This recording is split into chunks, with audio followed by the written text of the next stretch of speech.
Welcome students. आज हम लोग क्लास 9th में सेल चैप्टर में आगे के टॉपिक्स के बारे में जानेंगे। पिछले क्लास में जो हम लोग पढ़े थे वो transportation of materials across the cell membrane पढ़े थे। उसमें हम लोग तीन तरह का ट्रांसपोर्टेशन मेथड देख रहे थे। एक था पेसिव ट्रांसपोर्टेशन, दूसरा एक्टिव ट्रांसपोर्टेशन, और जो थर्ड था वो बल्क ट्रांसपोर्टेशन का बात हो रहा था। पेसिव ट्रांसपोर्टेशन में हम लोग डिफ्यूज़न एंड ऑस्मोसिस को पढ़ रहे थे। यहाँ पर ऑस्मोसिस को पढ़ने के बाद थोड़ा सा हम लोगों को समझना पड़ेगा कि सेल के सराउंडिंग का जो इन्वायरमेंट होता है या सराउंडिंग जो सेल का होता है वो कितने तरह का हो सकता है और सेल किस तरह से ऑस्मोसिस इनवर्ड या आउटवर्ड कर सकता है। इसको समझने के लिए हम लोगों को 3 डिफरेंट टाइप्स ऑफ सॉल्यूशन को समझना होगा। तो वो चीज़ आज हम लोग देखेंगे। 3 different types of solution, some examples of osmosis. Osmosis के कुछ और एग्जाम्पल देखेंगे। क्या ऑस्मोसिस सिर्फ सेल में ही होता है ना, या फिर सेल के ही काम का होता है ये ऑस्मोसिस प्रोसेस, या और भी जगह देखने को मिलता है, या सिर्फ प्लांट में होता है या सिर्फ एनिमल में होता है। इन चीज़ों को एग्जाम्पल के थ्रू हम लोग समझेंगे।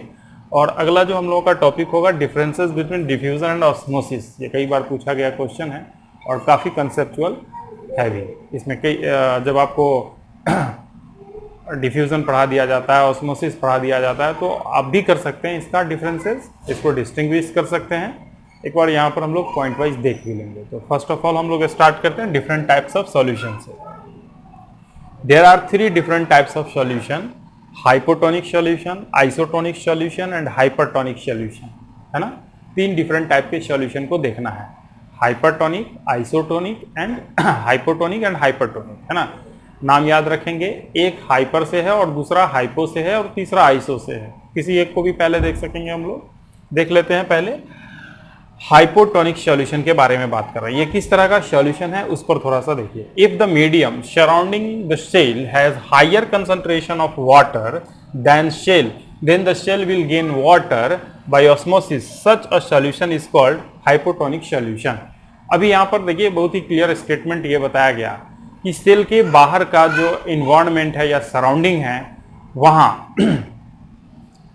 कंसंट्रेशन ऑफ वाटर ज्यादा है, हाइयर कंसंट्रेशन है या हाईली डाइल्यूटेड है, ऐसे भी कहा जा सकता है इसको। वाटर का कंसंट्रेशन सराउंडिंग में हाई होना या सराउंडिंग का डाइल्यूटेड ज्यादा होना, ज्यादा डाइल्यूशन शो करना, है ना। अब सोच सकते हैं ऑस्मोसिस में हम लोग पढ़े हैं कि वाटर का जो फ्लो है, मूवमेंट है, वो किधर होता है। तो बताया गया वाटर का कंसंट्रेशन जहां ज्यादा होगा उधर से कम की तरफ, that means higher concentration of water to lower concentration of water होगा। तो सराउंडिंग में वाटर का कंसंट्रेशन ज्यादा है और सेल के अंदर कम है, तो वाटर किधर मूव कर जाएगा, सेल के अंदर। तो हाइपोटोनिक सॉल्यूशन में जब हम किसी सेल को रखते हैं, चाहे वो प्लांट सेल हो या एनिमल सेल हो, तो ऐसे कंडीशन में वाटर जो है ना सेल के अंदर इनसाइड मूव कर जाएगा। और जानते ही हैं कि जब सेल के अंदर वाटर का मूवमेंट होगा तो ये स्वेलन होता चला जाएगा, अपने साइज को इंक्रीज करता चला जाएगा। इसके जो वॉल्यूम है सेल के वो वाटर के द्वारा ऑक्युपाइड होते चले जाएंगे। और ऐसे कंडीशन में 2 प्रोबेबिलिटी है ना। प्रोबेबिलिटी क्या है कि सेल बर्स्ट कर जाएगा, पहले तो टर्जिडिटी गेन करेगा और उसके बाद बर्स्ट कर जाएगा, है ना, रप्चर कर जाएगा। एनिमल सेल के लिए ये बेहतर नहीं है, प्लांट सेल में ये होना चाहिए। प्लांट सेल में टर्जिडिटी जरूरी है। जब तक टर्जिड नहीं होगा तो प्लांट सेल में वाटर एंड मिनरल्स का जो ट्रांसपोर्टेशन हम लोग पढ़ते हैं, जो कि आगे क्लास 10 में आपको पढ़ना है, तो वहां देखेंगे कि एक सेल से दूसरे सेल तक ये ट्रांसपोर्ट ही नहीं हो पाएगा, है ना। वाटर एंड मिनरल्स का मूवमेंट ही नहीं हो पाएगा। तो वहां तो बेहतर है, प्लांट सेल के लिए ये बेहतर हाइपोटोनिक सॉल्यूशन या इन्वायरमेंट का, सराउंडिंग का होना जरूरी है। एनिमल सेल अगर ज्यादा समय तक के लिए रह जाता है हाइपोटोनिक सॉल्यूशन में तो वो बर्स्ट कर जाएगा। और एक वर्ड हीमोलिसिस का भी यूज किया जाता है। सारे चीज को यहाँ पर नोट कर दिया गया, आप नोटबुक में इसको एंट्री भी करेंगे। हीमोलिसिस भी कहा गया है। हीमोलिसिस असल में रेड ब्लड सेल के साथ होता है, आरबीसीज के साथ होता है, जो कि हम लोग जानते हैं मैमेलियन में जो आरबीसीज होते हैं उसके बारे में हम बात कर रहे हैं कि ये जो आरबीसीज है हीमोग्लोबिन के कारण ये रेड कलर का पिगमेंट, रेड कलर का अपीयरेंस ही देता है ना। तो होता क्या है कि जब वाटर इनटेक कर रहा होता है तो उसी समय या साइमल्टेनियसली आप कह सकते हैं इसको कि हीमोग्लोबिन रसेस आउट होते रहते हैं, दैट मीन्स सेल के बाहर जाते रहते हैं, और इसको हम लोग हीमोलिसिस का नाम देते हैं। दैट मीन्स कि आरबीसी से हीमोग्लोबिन का बाहर चला जाना हीमोलिसिस कहलाता है। और ये कब होता है? जब आप हाइपोटोनिक सॉल्यूशन में आरबीसीज को डाल देते हैं। तो देखते हैं हम लोग लाइन टू लाइन भी समझते हैं। ये तो समझ में आ गया हाइपोटोनिक सॉल्यूशन क्या है। Flow of water occurs in both directions while water flows into the cell is more than flows out. यहां समझने का चीज है। अभी आपको यह बताया गया कि जब हाइपोटोनिक सॉल्यूशन में सेल को डाल देते हैं तो सेल के अंदर वाटर मूव करता है। क्या ये एक प्रोसेस या सिंपल प्रोसेस यही होता है? इनसाइड से आउटसाइड वाटर मूव नहीं करता है। तो अब बातों को समझने का यहां पर जरूरत है कि कंसेप्चुअली क्या होगा कि बहुत सारे सराउंडिंग में बहुत सारे मटेरियल्स का एक्सचेंज करता रहता है सेल, है ना। आप नेचुरल इन्वायरमेंट का बात करें, हमारे बॉडी का बात करें, प्लांट सेल का बात करें, तो अपने सराउंडिंग से इंटरेक्शन कंटिन्यू रखता है और सेलेक्टिवली सब्सटेंसेस को इन और आउट करने देता है। तो ऐसे कंडीशन में जो कुछ सब्सटेंस है वो बाहर भी जा रहे होते हैं। इनसाइड तो वाटर मोर अमाउंट में आएंगे ही, कुछ सब्सटेंस वाटर के साथ बाहर भी जा रहे होंगे। यहां पर ध्यान देने वाली बात यह है कि ज्यादा वाटर जो है ना वो इनटेक हो रहा है और कम वाटर जो है ना आउट ऑफ द सेल जा रहा है। और ये वाटर सिंपली वाटर नहीं जा रहा है, वाटर के साथ कुछ मटेरियल्स हैं जो सेल के द्वारा आउट कर दिए जा रहे हैं, है ना। तो ये याद रखेंगे हम लोग, हाइपरटोनिक सॉल्यूशन हो या हाइपोटोनिक सॉल्यूशन हो या आइसोटोनिक सॉल्यूशन हो, है ना, मटेरियल्स का मूवमेंट कंटिन्यू रहता है। सिर्फ वाटर के मूवमेंट का अगर हम बात करें तो वहां पार्टिकुलेट कर सकते हैं हम लोग इसको कि हाइपोटोनिक सॉल्यूशन में inside the cell water movement ज्यादा होगा, हाइपरटोनिक सॉल्यूशन में आउटसाइड द सेल ज्यादा होगा वाटर का मूवमेंट, और आइसोटोनिक सॉल्यूशन में वाटर का मूवमेंट होगा ही नहीं। फिर याद रखने वाली बात है, यहां पर वाटर का मूवमेंट, नेट वाटर मूवमेंट नहीं देखने को मिलेगा, बट मटेरियल्स का जो ट्रांसपोर्टेशन है सॉल्यूशन के फॉर्म में वो कंटिन्यू रहेगा, है ना। तो वही चीज यहां पर है, flow of water occurs in the both directions while water flows into the cell is more than flows out and cell gets swollen. और ऐसे में सेल स्वेलन हो जाता है। ये जो सेंटेंस है वो क्या है?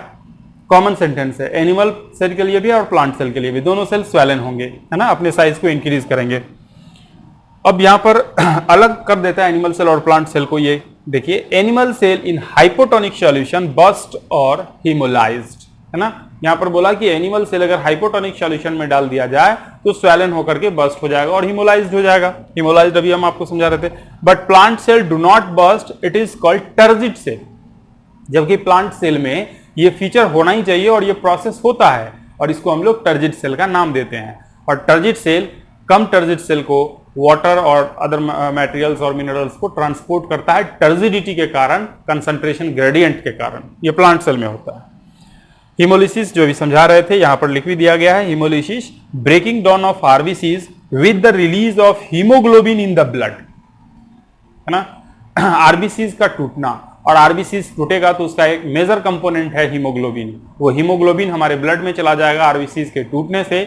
आरबीसीज एक तरह का सेल है, रेड ब्लड कार्पस्कल्स और रेड ब्लड सेल्स के नाम से हम लोग इसको जानते हैं। जब वो हाइपोटोनिक सॉल्यूशन में रखने के बाद उसका ऑर्गेनाइजेशन टूटेगा तो ऐसे कंडीशन में हीमोग्लोबिन ब्लड में चले जाएंगे, और इस प्रोसेस को या हीमोग्लोबिन के रिलीज होने को हीमोलिसिस का नाम देते हैं हम लोग। और हीमोलिसिस कब होगा? हाइपोटोनिक सॉल्यूशन, ठीक है ना। इससे आगे हम लोग देखते हैं आइसोटोनिक सॉल्यूशन।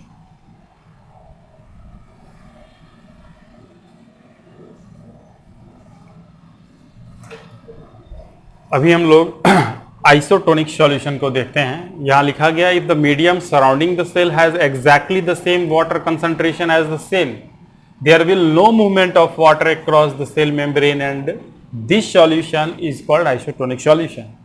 सेल जिस सराउंडिंग में रखा गया है उस सराउंडिंग का concentration of water and cell का कंसंट्रेशन ऑफ वाटर इक्वल हो, है ना। तो ऐसे कंडीशन में वाटर जो है, नेट मूवमेंट ऑफ वाटर जो है वो यहां जीरो होगा। दैट मीन्स वाटर ना तो लीव करेगा सेल को, ना तो इंटर्स करेगा सेल में, है ना। ये होगा आइसोटोनिक सॉल्यूशन। फिर से समझते हैं। इसमें ऐसा नहीं है कि वाटर का कंटेंट या वाटर का जो सॉल्यूशन फॉर्म होगा वो मूवमेंट नहीं शो करेगा। मटेरियल्स के ट्रांसपोर्टेशन के लिए लिक्विड मीडियम का हेल्प लिया जाता है सेल में, और ऐसा होगा। नेट मूवमेंट ऑफ वाटर नहीं दिखेगा इनसाइड द सेल और आउटसाइड द सेल। इसको हम लोग आइसोटोनिक सॉल्यूशन बोलेंगे। अब आइसोटोनिक सॉल्यूशन में फिर से ये बात आपको समझना होगा कि मूवमेंट ऑफ वाटर जो होगा across the membrane both directional होगा, है ना, दोनों डायरेक्शन में होंगे, आउटसाइड भी जाएंगे इनसाइड भी जाएंगे, जितने आउटसाइड जाएंगे उतने ही इनसाइड जाते हुए माने जाएंगे, और इसमें कहीं भी आप ज्यादा मूवमेंट ऑफ वाटर का किसी भी डायरेक्शन में नहीं देखते हैं, ठीक है ना। तो यहां वही चीज लिखा गया है कि water crosses the cell membrane in both directions, shape of the cell does not change. अगर आप आइसोटोनिक सॉल्यूशन में किसी सेल को रख रहे हैं, वो एनिमल सेल हो प्लांट सेल हो, तो न तो वो स्वैलन होगा, टर्जिड होगा, और न ही वो श्रिंक करेगा। दैट मीन्स कि उसके शेप में कोई बदलाव नहीं आएगा। ये आइसोटोनिक सॉल्यूशन में रखने के बाद होगा। अब एक चीज हम लोग प्रैक्टिकल एग्जांपल लेते हैं। आई ड्रॉप हम लोग मार्केट से अवेलेबल करवाते हैं, कई बार वो एंटीबायोटिक भी होता है।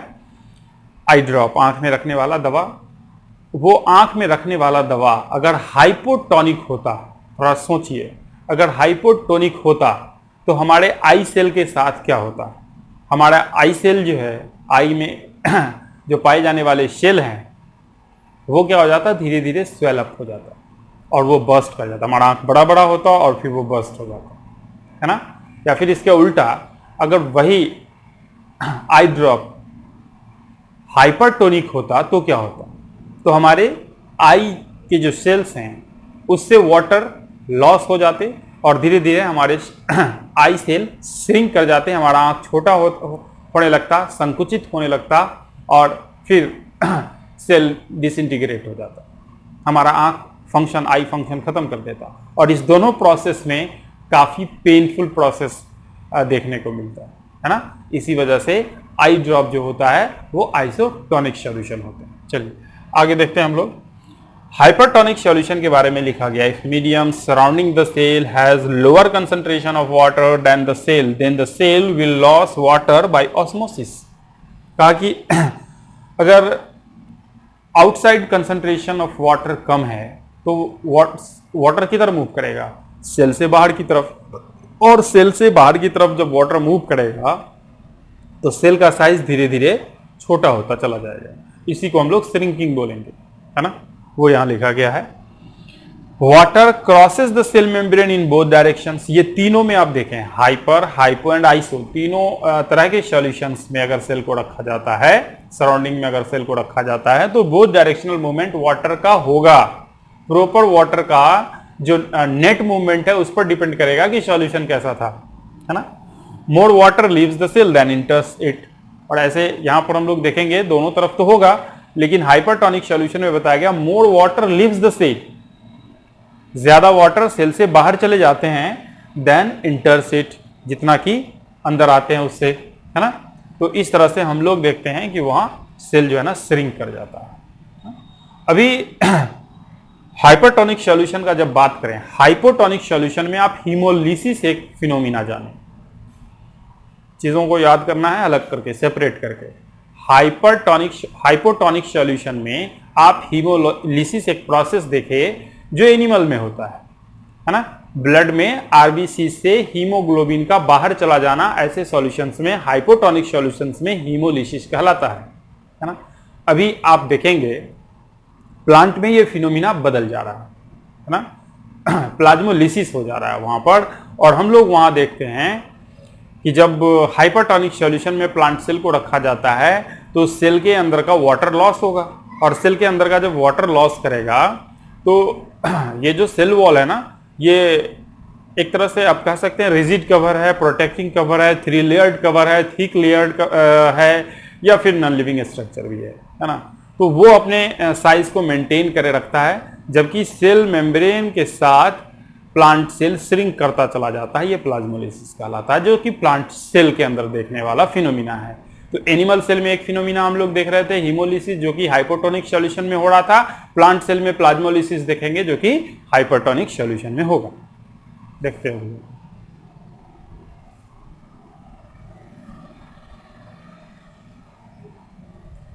दो और पॉइंट्स हम लोग देखते हैं जो हाइपरटोनिक सॉल्यूशन में होता है। The phenomena of shrinkage of cells in hypertonic solution is called crenation, है ना। देखिए, आपका टर्मिनोलॉजी क्लियर होना चाहिए। टर्मिनोलॉजी से काफ़ी इफेक्ट पड़ता है आपके कंसेप्ट पर।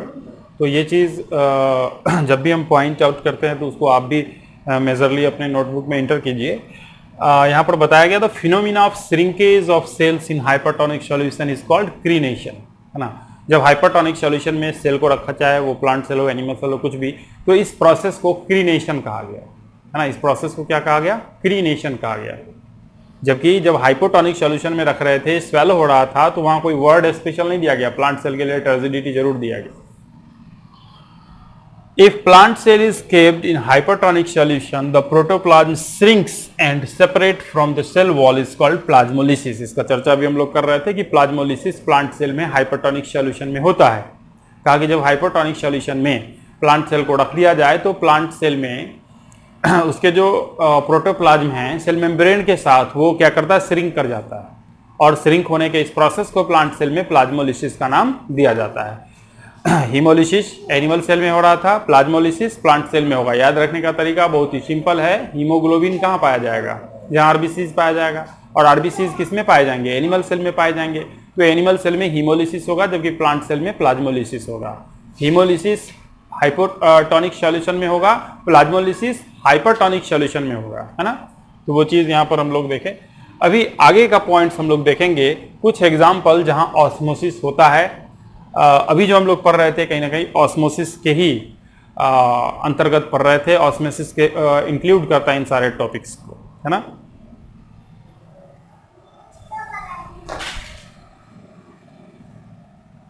देखिए, जैसा कि हम लोग का second topic some examples of osmosis में था, some other examples of osmosis है ये।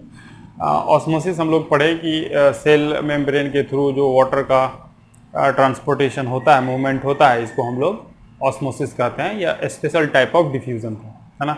सिर्फ इतना ही ऑस्मोसिस है, या ऑस्मोसिस का और भी यूज़ हमारे लिविंग वर्ल्ड में है, उसको हम लोग समझते हैं। देखिए, unicellular fresh water organisms and most plant cells have the tendency to gain water by osmosis। पूरे के पूरे एक यूनिसेलुलर फ्रेश वाटर ऑर्गेनिज्म का बात किया जा रहा है कि वो डिपेंड होते हैं ऑस्मोसिस पर। जब फ्रेश वाटर में एक्वेटिक लाइफ वो परफॉर्म कर रहे होते हैं, है ना। तो उनको कई तरह के मटेरियल्स का ज़रूरत होता है, या अपने बॉडी में जो एक्सक्रीशन वगैरह करने का ज़रूरत होगा, मेटाबॉलिक वेस्टेज को जब बाहर करने का ज़रूरत होगा बॉडी से, तो वो कहीं ना कहीं ऑस्मोसिस प्रोसेस का ही यूज़ कर लेता है ना। मेराइन वाटर में थोड़ा ये केस बदल जाता है, यहाँ ज़रूरत नहीं है। Root hairs of roots of plant obtain water from soil. हम लोग जानते हैं प्लांट में वाटर का जो सप्लाई है वो कहाँ से मेंटेन किया जाता है? तो सॉइल पार्टिकल से। और सॉइल पार्टिकल्स से जो वाटर को एब्जॉर्ब करके लाता है वो root hairs of root of plant है ना। वहाँ भी ऑस्मोसिस होता है। सॉइल पार्टिकल्स में वाटर कंसंट्रेशन ज़्यादा होता है और cell of the root hairs में कम होगा, तो ऑस्मोसिस के थ्रू रूट हेयर्स के सेल में वाटर मूव कर जाता है। और इस तरह से टर्जिडिटी के बाद फिर higher to lower, higher to lower, higher to lower maintain होता चला जाता है, और मूवमेंट ऑफ वाटर हम लोग देखते हैं।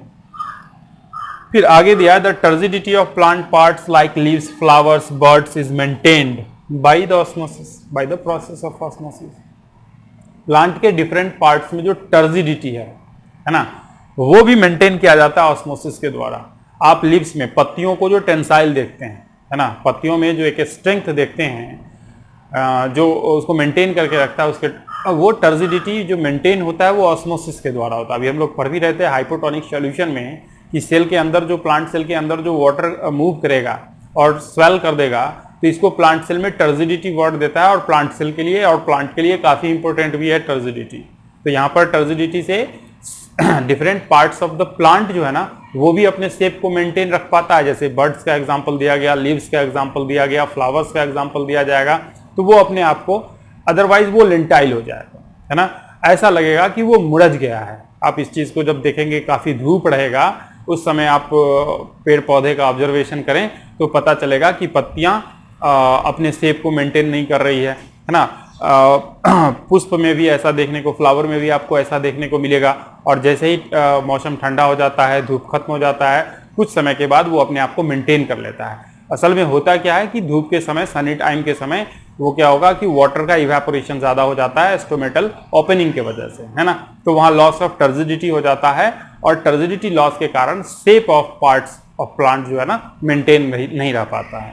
चलिए नेक्स्ट पॉइंट है, the opening and closing of stomata in leaves of plants also depends on the movement of water और on the process of osmosis. यहां पर यह बताया कि प्लांट में, लीव्स में आप जानते हैं स्टोमेटल पोर्स होते हैं, न्यूमेरस माइन्यूट पोर्स होते हैं, टिन्नी पोर्स होते हैं, जिसको हम लोग स्टोमेटा बोलते हैं। हिंदी में इसको रंध्र कहा जाता है। 10th में पढ़ना भी है आपको और पिछले क्लासेस में पढ़े भी हैं आप, है ना। तो ये स्टोमेटा का काम क्या है? स्टोमेटा का काम है एक्सचेंज ऑफ गैसेस करना, इवेपोरेशन करना। इवेपोरेशन काफी इंपॉर्टेंट प्रोसेस है प्लांट में, जो भी हम लोग देखेंगे आगे के क्लास में। तो ये स्टोमेटल ओपनिंग एंड क्लोजिंग ये काफी इंपॉर्टेंट हो जाएगा जब इतने सारे प्रोसेस को ये रेगुलेट कर रहा होता है। तो ओपन कब होगा? जब टर्जिड हो जाता है ना। जब प्लांट सेल टर्जिड हो जाएंगे, जब लीव्स के सेल टर्जिड हो जाएंगे तो उस समय स्टोमेटल ओपनिंग होगा, और उसी तरह से जब ये लॉस कर देगा वाटर को तो क्लोज हो जाएगा। ये गार्ड सेल के द्वारा रेगुलेट किया जाता है। तो आप देख सकते हैं ना ऑस्मोसिस का डिफरेंट जगह पर किस तरह का यूज है। इसके आगे हम लोग differences between diffusion and osmosis देखते हैं। डिफ्यूजन भी बहुत ही क्लियर हो चुका है, ऑस्मोसिस भी क्लियर हो चुका है। अब इस दोनों में सिर्फ अंतर करना है। यहाँ पर हम पिछले क्लास में बताया कि आप लोग खुद कर लेंगे। अभी चूंकि फर्स्ट चैप्टर है तो डिफरेंसेस किस तरह से हम लोग कर सकते हैं उसको दिखलाने के लिए हम आपको फर्स्ट टाइम ये डिफरेंस करके दिखला दे रहे हैं। आगे के चैप्टर्स में या फिर टॉपिक्स में जब डिफरेंसेस का बात आएगा तो अलग अलग टॉपिक्स क्लियर होने के बाद डिफरेंसेस आपको खुद से करना है।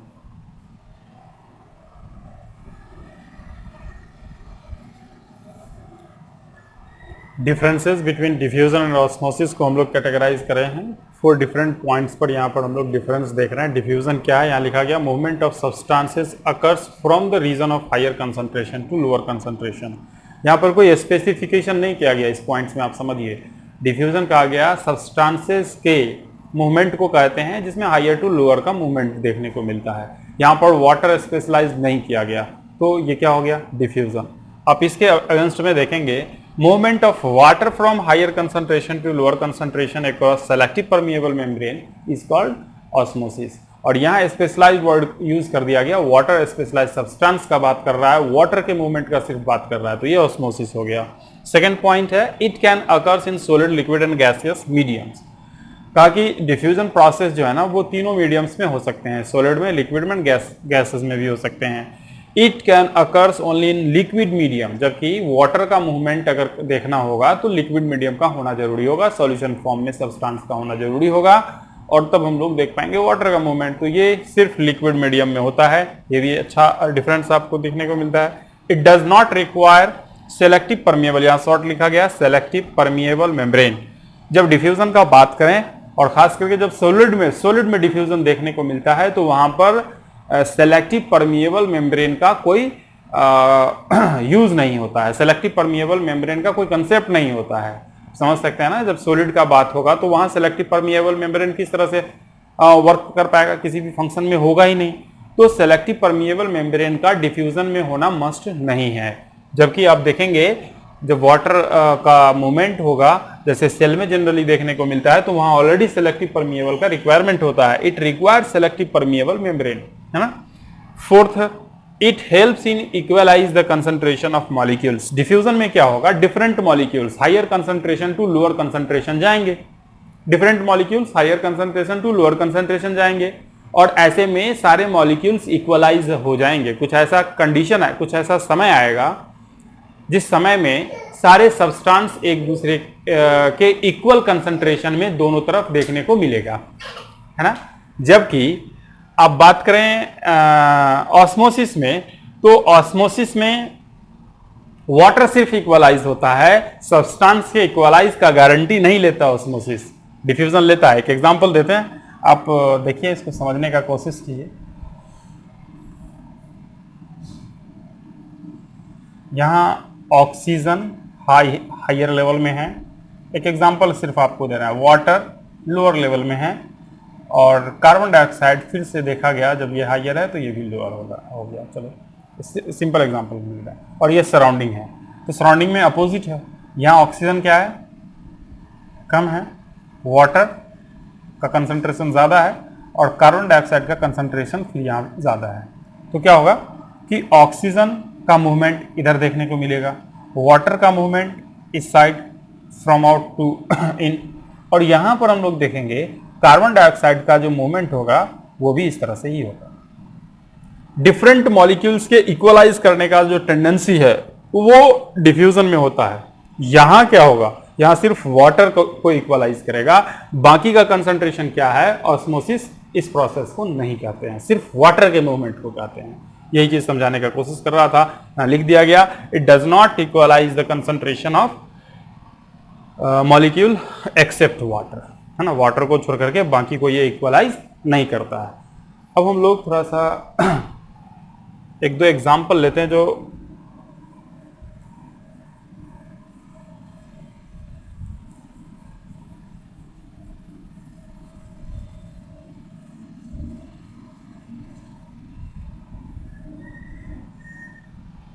आंसर आप लोगों को करना है।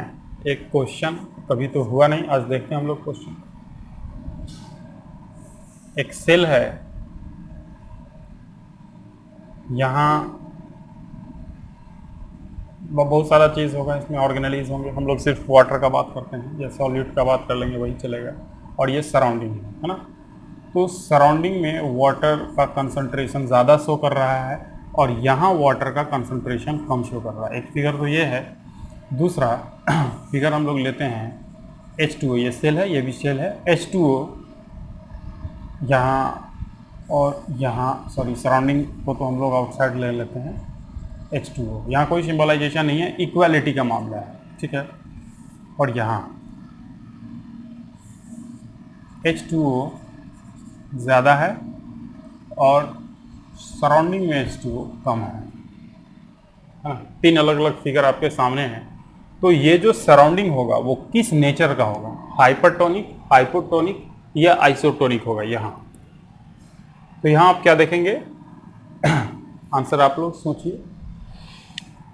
यहाँ आप देखेंगे कि वाटर इस तरह से मूव करेगा, higher concentration to lower concentration, है ना, और सेल क्या हो जाएगा, स्वेल हो जाएगा, स्वेल्ड हो जाएगा, नहीं सेल स्वेल्ड हो जाएगा। और ये जो सराउंडिंग है वो किस तरह का कहलाएगा, हाइपोटोनिक। नहीं, यहां हम लोग क्या देख रहे हैं कि वाटर का movement inside and outside equal होगा, नेट मूवमेंट ऑफ वाटर यहाँ कुछ भी नहीं होगा। और ऐसे कंडीशन में सेल का शेप वही रहेगा, सेल अपने शेप को चेंज नहीं करेगा। और ऐसे कंडीशन में यहाँ पर शेप चेंज नहीं होगा, यहाँ स्वेल्ड हो गया, यहाँ लिखेंगे डज नॉट चेंज। शेप का बात हम लोग कर रहे हैं। और यहाँ क्या दे है, यहाँ वाटर का मूवमेंट किधर होगा, वो आप इसको कंटिन्यूअस मानेंगे। यहाँ वाटर का मूवमेंट किस साइड हो जाएगा, इस तरह से, क्योंकि हायर टू लोअर होगा, है ना। तो हायर टू लोअर होगा तो सेल इधर श्रिंक कर जाएगा, कंस्ट्रिक्ट कर जाएगा, है ना, श्रिंक सेल होंगे। तो यहाँ देख रहे हैं, यहाँ स्वेलिंग हो रहा है, यहाँ पर सेम शेप हो रहा है, यहाँ पर श्रिंकिंग हो रहा है। नहीं, ये हाइपोटोनिक सॉल्यूशन है। तो ये जो सराउंडिंग का कंडीशन है वो कैसा होगा, आइसोटोनिक होगा, है ना, आइसोटोनिक होगा। और यहाँ क्या होगा, हाइपरटोनिक कंडीशन है ना, हाइपरटोनिक कंडीशन है। चलो और भी कुछ बात हम लोग इसमें समझेंगे अभी। सिंबॉलिकली अभी जानते हैं ना, जब हाइपोटोनिक सॉल्यूशन में एनिमल सेल को रखा जाता है तो एक फिनोमिना होता है। उस फिनोमिना का क्या नाम अभी हम लोग पढ़े हैं, बताइए, हीमोलिसिस, है ना, haemolysis, haemolysis in animal cell, ये बहुत ही ज़रूरी है। एनिमल सेल, एनिमल सेल में हीमोलिसिस होता है। प्लांट सेल में क्या होता है, टर्जिडिटी आता है, प्लांट सेल में टर्जिडिटी आता है ना। यहाँ आइए, यहाँ इस तरह का कोई चेंजेस और प्रोसेस नहीं होता है। यहाँ हम लोग देखें हाइपरटोनिक सॉल्यूशन में, क्रीनेशन है, श्रिंकिंग होना क्रीनेशन कहलाता है। तो अब यहाँ पर जो श्रिंकिंग है वो प्लांट सेल के साथ एक फिनोमिना शो करता है, ये एनिमल सेल के साथ फिनोमिना शो कर रहा था, टर्जिडिटी इन प्लांट सेल यहां लिख देते है ना। यहां क्या होगा, प्लांट सेल के साथ प्लाज्मोलिसिस होगा, है ना, प्लाज्मोलिसिस इन प्लांट्स।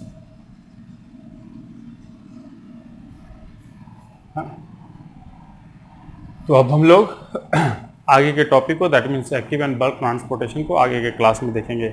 यहाँ जो भी व्यूअर्स हैं, आप जो भी स्टूडेंट्स यहाँ से हेल्प गेन कर रहे हैं, वो उनको काफ़ी डिटेल्स में दिखलाया जा रहा है, जो भी टॉपिक्स है वो क्लियर किया जा रहा है। कई बार आप यूट्यूब्स के ऊपर आप देखते हैं लिखा हुआ है 1 घंटे में पूरा क्लासेस या फिर ऐसे करके, तो इन चीज़ों से आपका कंसेप्ट क्लियर होना नहीं है, उसका व्यू बढ़ना है, अलग बात है। आपका कंसेप्ट क्लियर नहीं होगा। आपका जब फिजिकल क्लास चलता है तो आप याद कीजिए कई क्लास में एक चैप्टर को ख़त्म किया जाता है ना। तो इसका सेंस यही है कि बच्चों को एक एक कंसेप्ट समझ में आए, तो इसलिए आप लोग कंसिस्टेंसी के साथ व्यू कीजिए, एक एक टॉपिक क्लियर किया जाता है, और जहाँ प्रॉब्लम होता है वहाँ कमेंट भी कीजिए।